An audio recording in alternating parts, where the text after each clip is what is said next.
It has been a little over a month since Jeremy Lin came off the New York Knicks bench and rocked the world of basketball. There are so many reasons why this story is so compelling and took life of its own. There are so many reasons. First, Jeremy Lin is Asian American. He graduated and played basketball out of Harvard. That has produced more U.S. presidents, 8, than NBA players, 4. He went into the NBA undrafted and was traded twice before he ended up as a bench warmer for the New York Knicks. It was out of desperation, with the 2 star players out for the Knicks, Coach Dan Tony played Lin. Lin went to score more points in his first 5 games than any player since 1976, when the NBA and ABA merged. Hall of Famer Magic Johnson said, "The excitement that Lin has caused in Madison Square Garden, man, I haven't seen that in a long time." But does Lin's sanity have more meaning than a great sports story? Lin is the first Asian American in the NBA since Raymond Townsend in 1980, who was half Filipino. I consider myself a basketball player more than an Asian American. Jeremy went on to say, "I understand there are not many Asians in the NBA, but there are not many Ivy Leaguers in the NBA, but maybe I can break the stereotype," said in San Francisco, Jay Chronicle. He hopes that one day more Asian Americans will be playing NBA. Approximately 5% of the U.S. population is Asian, yet represent less than 1% of college basketball teams, and until Jeremy Lin, 0% in the NBA. Can Lin's success help break down the stereotypes of Asian men as being nerdy and academic but not athletic? Thad Williamson, a professor of leadership studies at the University of Richmond, has expressed a similar observation. Lin has changed perceptions of Asian Americans in ways that both reinforce and deeply challenge existing stereotypes. On the one hand, he is a prototypical high academic achieving Asian American. But on the other hand, he is a basketball player who has shown he can not only compete but excel against the world's best players, said in USA Today. When Lin played at Harvard, he said, "I hear everything. Go to China. Orchestras on the other side of campus. Open your eyes. I'm an easy target because I'm Asian. Sometimes it makes me uncomfortable, but it's part of the game. Perhaps this is a little stretch, but maybe Lin can do for Asian Americans what Jackie Robinson did when he broke the racial barrier in 1947, or what Earl Lloyd, Charles Cooper, and Nat Sweetwater Clifton, the first African Americans to play in the NBA in 1950. There is also another hurdle, that is the Asian American community, which emphasizes education, success, and traditional professional careers such as medicine, science, and engineering. Lin fits the Asian stereotype: quiet, academic, close to his family, but at the same time is breaking. Lin did very well in school and is very close to his family. He has demonstrated a person that can both combine traditional Asian values with American values. There are hundreds of Asian American basketball leagues across the nation. One such fan quoted that sports like basketball is a huge part of our culture. Success will help us stake our claim as Americans, said in Time magazine. The impact of Lin's sanity is far-reaching. He brought new additional fan base to the game. Not only has the attendance of Knicks games have gone up, but also the attendance of games away from Madison Square Garden. Another indication of Lin's sanity can be measured in a 3,000 increase in sales and traffic at the Knicks official online store. Lin's jersey was the top-selling jersey, even topping Kobe Bryant. His impact on the game is win-win for the fans and for the business of basketball. The higher attendance at the games impacts the surrounding businesses, and the higher demand of products such as jerseys means that more have to be manufactured.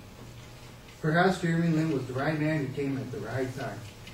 The NBA season started off on a sour note, and the lockout was less than stellar season.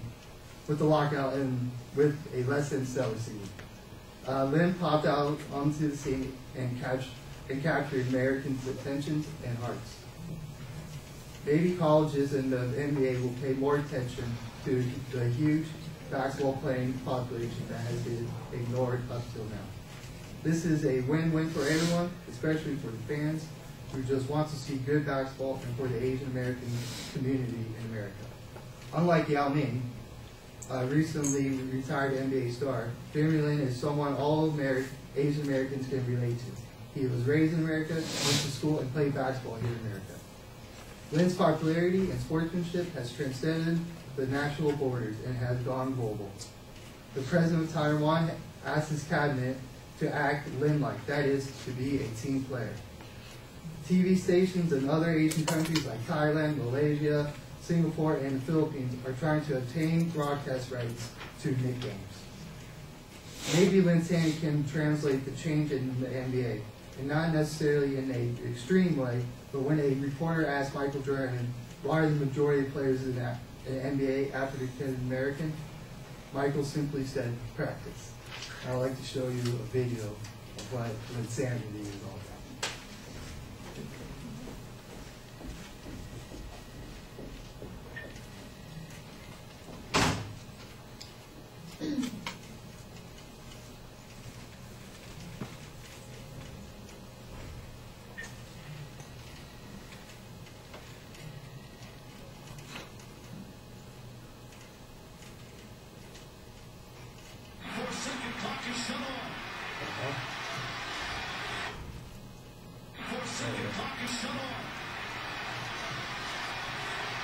Tony won't call timeout and let the Raptors set up their D. The crowd on its feet here at the Air Canada Center. Lin puts it up. Jeremy Lin from downtown, and the Knicks take the lead. Amazing here at the Air Canada Center.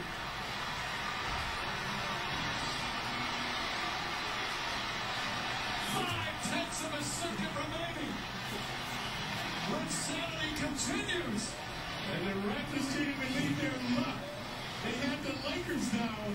Kobe with the dagger. And now Lin pulverizing them straight on with it.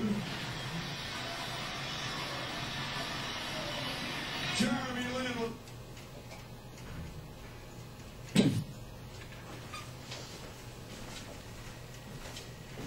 Thank you.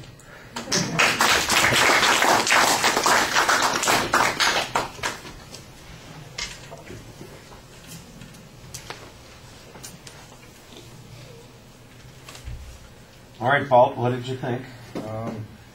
Well, of course I thought it was good because there's a lot of information that I really didn't know about. And but the introduction was good as well, but I didn't know like the specific statement, like the purpose, like the one final sentence that what would you actually talk about Lin, because he talked about a lot of stuff about him, which is really interesting. And you read off your paper almost the whole time. Sorry, but all the quotes and all the information that you had from different like newspapers and players and just a lot of information were there. So that's pretty good too that you incorporated that in your presentation. And the visual, it was simple and straightforward, which is the players and pictures of him. And but I don't know, those maybe a little caption because I didn't know like the black guys. I didn't know who they were. You mentioned it, but I don't know. But yeah, I liked the presentation. It was very interesting. Well, you got a pretty contemporary topic here. It's a subject that people were talking about quite a bit for the last few weeks, and I think you're taking advantage of that window of opportunity pretty effectively here. If you listen to the opening, I think the language of it is very well put together. It's an interesting way of expressing the idea. It builds some intensity for the subject, but the delivery of it is really problematic because there's just you're just doing the reading kind of thing, and that happens in a lot of places in the speech. You need to get the paper out of your hands and just talk to us. I know you've got the quotes that you want to get them correct, but the truth of the matter is this is a subject that you find interesting. It's exciting. Look at all those fans going